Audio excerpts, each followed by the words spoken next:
আসসালামু আলাইকুম রহমতুল্লাহ। বন্ধু সকল, এই ভিডিওটা অনেক আগে করা,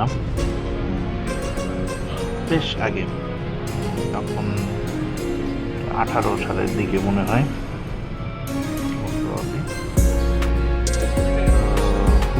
আমি আর এলসিসি আমরা গোপালগঞ্জের উদ্দেশ্যে বা খুলনার উদ্দেশ্যে যাচ্ছিলাম। কিছু জিনিস ইনফরমেশন শেয়ার করার জন্য ভয়েস ওভারটা দেয়া। হাইওয়েতে যারা আমরা গাড়ি চালাই বা অনেকে যারা বাসে করে ট্রাভেল করি, তারা অনেক সময় দেখে যে সামনের একটা বাস হঠাৎ ডাইনি ইন্ডিকেটর দিচ্ছে, যদিও বাসটা বাম পাশ দিয়ে চলতেছে এবং সোজা রাস্তায় চলছে, এরকম ইন্ডিকেটর দিতে থাকে। এইটার মানে হলো হাইওয়ের কিছু সাইন আছে। এটা বললেন না যে আপনার জ্ঞান দিচ্ছি, জ্ঞান ঠিক না, এটা জাস্ট জানার জন্য। এই সাইনটার মানে হলো যে পিছনে যে গাড়িটা আছে দুইজনকে এটা সিগন্যালটা দেয়া, তুমি আমার ওভারটেক করো না, ডান পাশ থেকে গাড়ি আসতেছে। এটা একটা। আরেকটা সিগন্যাল হলো সামনে থেকে যে গাড়িটা আসে তাকে বোঝানো যে আমার পিছনে গাড়ি আছে, তুমি একটু আস্তে আসো।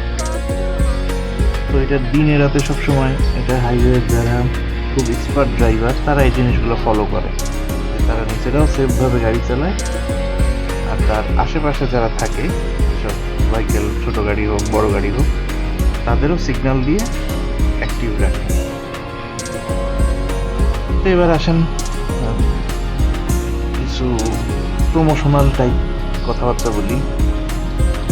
বেশ কয়েকজন আমাকে জিজ্ঞেস করছেন, ইনফ্যাক্ট আমার যে সাইকেলটা আমি চালাই বা যেটা ইউজ করি, এটা টাটা কোম্পানির টাটা ইন্ডিগো মডেলের TCS 2017 সালের একটা গাড়ি।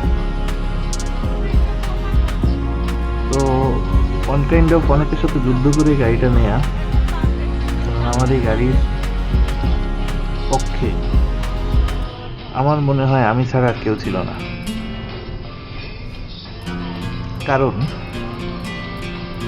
13 লাখ টাকা দিয়ে সেই সময় ইন্ডিগো টাটা গাড়ি নিবে, এইরকম মেন্টালিটির মানুষ মনে হয় না আমি ছাড়া সেকেন্ড কেউ ছিল। এবং 13 লাখ টাকায় তখন অ্যালিয়ন এক্সিও অ্যাভেলেবেল পাওয়া যায়, একটু ওল্ড মডেল 11-12 মডেল তখন অ্যাভেলেবেল ছিল। বাট আমি এক রিকন্ডিশন জিনিসটাই অপছন্দ করি, আরেকজনের চালানো গাড়ি। আর 2 নাম্বার, একটু মানুষের থেকে ডিফারেন্ট, সবাই যেটা পছন্দ করে আমার কেন জানি সেটা পছন্দ হয় না। আর আমাদের দেশে যারা গাড়ি ইউজার আছে তারা দুইটা লোকের কথা চিন্তা করে বা দুইটা লোকের কথা শুনে গাড়ি কেনে। এক হলো গ্যারেজ মিস্ত্রি, 2 নাম্বার হলো তার ড্রাইভার।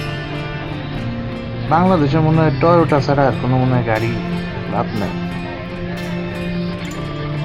এবার আসেন এই গাড়িটা কেমন। 1455 সিসির ভিগর ইঞ্জিনের একটা গাড়ি। ভিগর ইঞ্জিন হলো ডিজেলের একটা খুব ইকোনমিক্যাল এবং খুব পাওয়ার জেনারেট করতে পারে টার্বোচার্জ একটা ইঞ্জিন। এখন এটা ম্যানুয়াল ট্রান্সমিশন। এটা অটো গাড়ি, লেডিস গাড়ি আমার পছন্দ না, আমি চালাইও না। অটো চালানোর মধ্যে কোনো মানে ক্রেডিট নেই, 4 হাতটাও কাজ করবে এমন কিছু চালাই। এই গাড়িটা যখন প্রথম নেই আমি হাইওয়েতে লিটারে 31 কিলো পাইছি, 1 লিটার ডিজেলে। তখন ডিজেলের দাম ছিল 65 টাকা। টপ স্পিড এটাতে উঠাইতে পারছি 160, 80 পর্যন্ত হয়তো যাইতো, রাস্তা ছিল না। যেহেতু টার্বোচার্জ, হ্যাঁ এটা আবার একটা কথা আছে যে আপনি 160-এ যায় 30 কিলো লিটারে পাবেন না, 160-এ গেলে সেই লিটারে 7-8 কিলোই খাইব বা আরও কম যাবে। এটার যদি আপনি আরপিএম 2.5 থেকে 3000-এর মধ্যে রাখা, মানে আপনার স্পিড যদি 60 থেকে 65 কিলোমিটার হয়, আপনি ইজিলি এটাকে 25 কিলো পর্যন্ত এগিয়ে যেতে পারবেন। এখনো ওরকমই যায়। আর তার মানে এই না যে আপনারা সবাই টাকা নেন, আপনারা স্প্লিট করে করে দেখেন। সব যে টয়োটা নিতে হবে তা না, আরও অনেক হাজারো রকমের গাড়ির মডেল আছে যেটা কম দামে অ্যাভেলেবেল আমাদের দেশে পাওয়া যায়। Thanks all, tata, good bye, আল্লাহ হাফিজ।